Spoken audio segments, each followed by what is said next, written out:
A Polícia Militar do Estado do Rio de Janeiro foi criada no ano de 1809 pelo então futuro rei Dom João VI. Segundo o pesquisador Patrick Ashcroft, desde a chegada dos portugueses ao Rio de Janeiro, os sistemas penais e policiais são utilizados como instrumentos para controlar as classes menos favorecidas. Apesar de o fenômeno da favela só ter de fato surgido no início do século XX, a criminalização da pobreza já ocorria muito antes disso. Durante o século XIX, foi elaborada uma extensa lista de infrações menores, categorizadas como desordem e punidas como prisão, incluindo gritar, usar palavrões e fazer gestos considerados indecentes. Sejam bem-vindos ao CUT na TV.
O convidado de hoje nasceu e foi criado em um morro da cidade do Rio de Janeiro.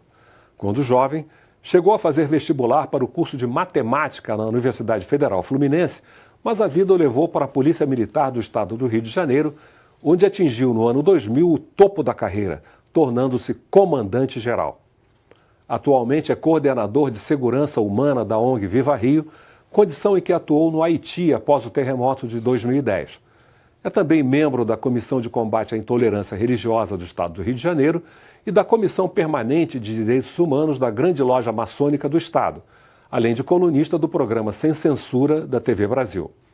Hoje vamos conversar com o professor universitário e ex-comandante-geral da Polícia Militar do Rio de Janeiro, Coronel Ubiratã Ângelo.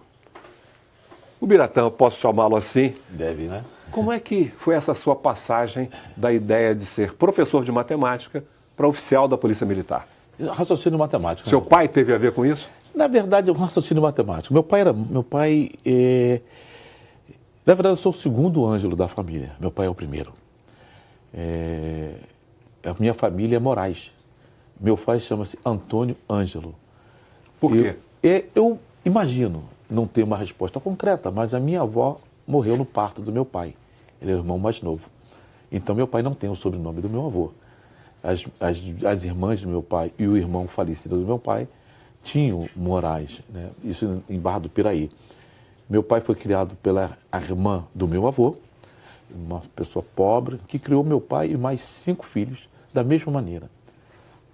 Já começou a matemática na minha família. Começou a fazer uma divisão equânime entre todos eles. Meu pai é primo irmão dos filhos dessa minha tia Carlota, que morreu não sei quantos anos, porque ela não sabia. Então, oriundo do Morro de São João, né? Minha tia morava um pouco mais acima do que a gente, e eu descobri a minha terceira profissão, que a matemática foi a minha terceira profissão na vida. A minha primeira profissão, Medeiros, eu tive uma microempresa de transporte de gêneros alimentícios. E a segunda, eu tive uma delicatessen itinerante. Na verdade, na primeira eu fazia carreto na feira. Hoje seria food truck. Não, eu fazia carreto na feira, né? E a segunda, eu vendia bala na porta do cinema Santa Alice, aquele cestão, né, com pregão, drops, caramelo, menteca, chocolate, amendoim, jujuba. Essa era a minha vida. E um dia eu descobri que eu sabia mais matemática do que os meus amigos. E passei a ser um explicador de matemática. Olha o status. Então, e me dedicava à matemática e fui fazer o vestibular para matemática, para a UF. E cheguei a passar. Fui o 10º colocado naquele vestibular da UF, né, na classificação de quem optou pela UF como primeira opção. Mas acontece que durante o pré-vestibular, uns amigos falaram, vamos fazer prova para oficial da polícia? Eu não tinha a menor noção do que era. e passei também, né? E aí chegou o momento de tomar uma decisão. Para onde eu vou? Eu vou para a UF ou vou para a ESP, para a polícia? E a decisão foi a matemática que me deu. Por quê? Eu coloquei na lógica matemática. UF é gratuito, mas era Niterói, eu morava no Engenho Novo. Transporte, manhã e tarde, então tinha que ter um almoço no meio. Os livros não são gratuitos. Ou seja, você tinha um gasto para um estudo gratuito, né? Que meu pai com certeza iria bancar isso. Meu pai era serralheiro, mas com certeza o meu estudo era prioridade para ele. Ele era uma grande prioridade. E ao final de 4 anos, né, eu teria uma licenciatura e seria o quê? O neguinho favelado com canudo embaixo do braço procurando emprego. Escola de oficiais da PM. 3 anos, casa, comida, roupa não lavada, mas, né, um soldo fraco, mas que ia ajudar durante aquela formação, uma ajuda de um som, uma ajuda de custo. Melhor do que nada? Melhor do que nada. Ao final de 3 anos, uma carreira. Então, matematicamente, essa era a minha melhor opção naquele momento. E se eu fosse para UF, eu não teria a oportunidade de fazer oficial da polícia. Mas em sendo oficial da polícia, se eu mudasse de opinião, eu poderia depois ir fazer o que eu queria, que era meu sonho de consumo durante aquele tempo. Só que aconteceu o inesperado, né? Eu me apaixonei pela polícia e acabei ela se tornando a minha principal opção de vida há 43 anos. Sem nenhum arrependimento? Não, nada, começaria tudo outra vez. Como dizia o poeta. Como dizia Gonzaguinha, começaria tudo se preciso fosse. A Polícia Militar do Rio de Janeiro, como a gente viu na apresentação, foi criada no início do século XIX com um objetivo muito específico de reprimir os negros escravizados, as populações pobres. Isso estaria, de uma certa forma, do DNA da instituição? Basicamente, quando a gente começa a ver a origem das polícias de ordem, de controle urbano, né? Porque a palavra polícia, que vem de politeia, polícia, ela tem um sentido muito diferenciado, que é de controle, que é exatamente controle social, né? Que é você limitar, cercear direitos individuais em benefício da coletividade. Pelo menos essa é a linha teórica, a tese que ampara isso daí. E o que acontece? O poder público ele tem esse poder de polícia, que é poder de fiscalizar. Tanto que o nosso conceito de poder de polícia está no Código Tributário Nacional, que é tributar é o principal exercício. Então ele estabelece normas de conduta, normas de comportamento urbano, de tributação e coloca os seus fiscais. O que aconteceu? No que a corte vem para o Brasil e chega aqui e você não tinha a legislação, a norma, o poder de polícia não era unificado, ou seja...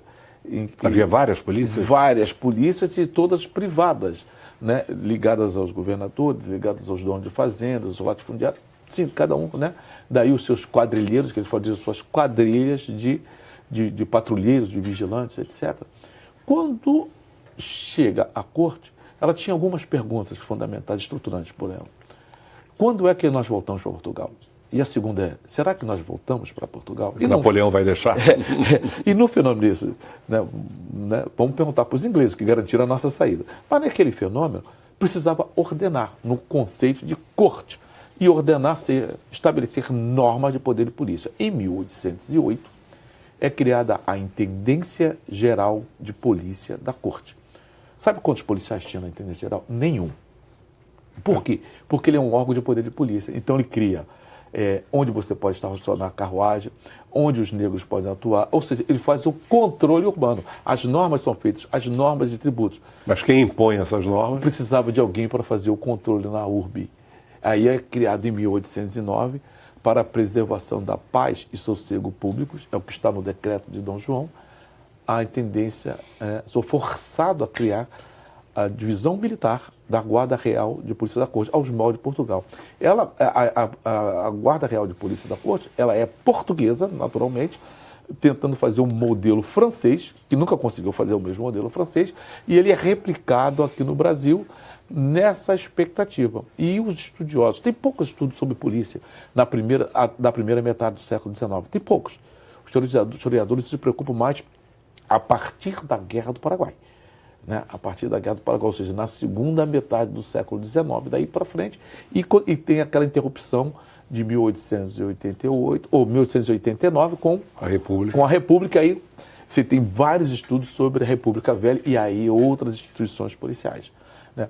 Mas a Divisão Militar da Guarda Real de Polícia da Corte, por incrível que pareça, nunca atingiu a metade do efetivo previsto. Mas é ela que fazia o controle urbano, fazendo o quê? Fazendo valer as ordens para a preservação da ordem pública. Quem estabelece quem é a ordem é o dominante.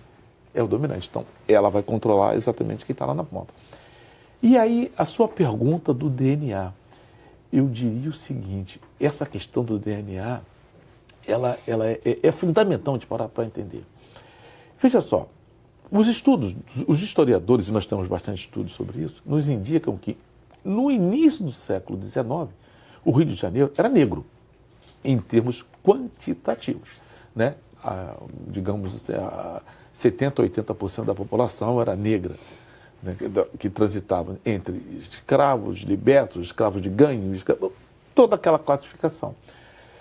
E tinham, embora a maioria desses escravos vindo de uma nação mais específica, mas você tinha lá, eles tinham o seu idioma, a sua forma de comunicação. Então, controlá-los, ou seja, estabelecer esse contato, ordená-los na ordem, você precisava saber o que eles falavam, né? Não tem como.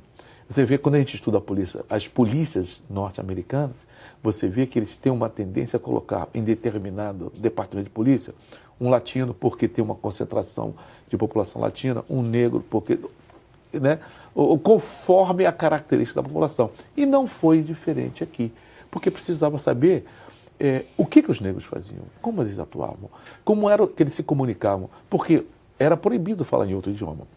Mas óbvio que entre si, no cantinho, falava o que serve. Não era o português que rolava, né? Então, quem poderia entender? Quem conhecia da cultura?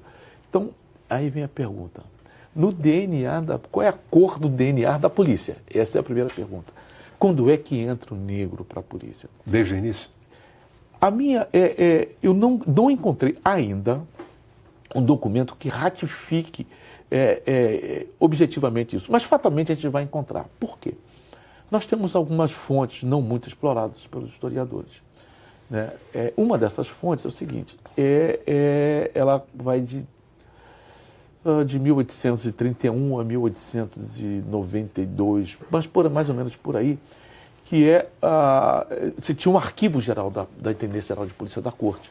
Ou seja, o chefe da polícia se comunicava diretamente com o ministro da Justiça, né, e Negócios Exteriores. Então, ele se comunicava. Então, os arquivos, os documentos que o ministro mandava para a polícia, todos estão arquivados. E é quando a gente entra nesses arquivos, você começa, nesses arquivos e nos dados, nos documentos, no conjunto cultural, que são os quadros da época, você começa a perceber uns dados fundamentais que você passa a ter certeza que tinha negro desde o começo. O primeiro foi essa relação que eu faço. Quem poderia tomar conta desse pessoal? Quem poderia controlar os negrões enfesados, né? Os negrões enfesados você vai encontrar em alguns documentos, não, né? Eram aqueles que aqui, ou no Valongo, no mercado de escravos, ou na Praça Kitts, no Paço, que ficavam ali limpando as fossas, e quando eles brigavam com outros, eles estavam brigando, estavam cheios de fezes. Então precisava de alguém para tomar conta, controlar e apartar aquela briga. E o patrulheiro da divisão militar da Guarda Real de Polícia da Corte tinha que intervir naquilo, eles não gostavam. E quem ia intervir naquilo? Vamos então voltar a esse tema no próximo bloco.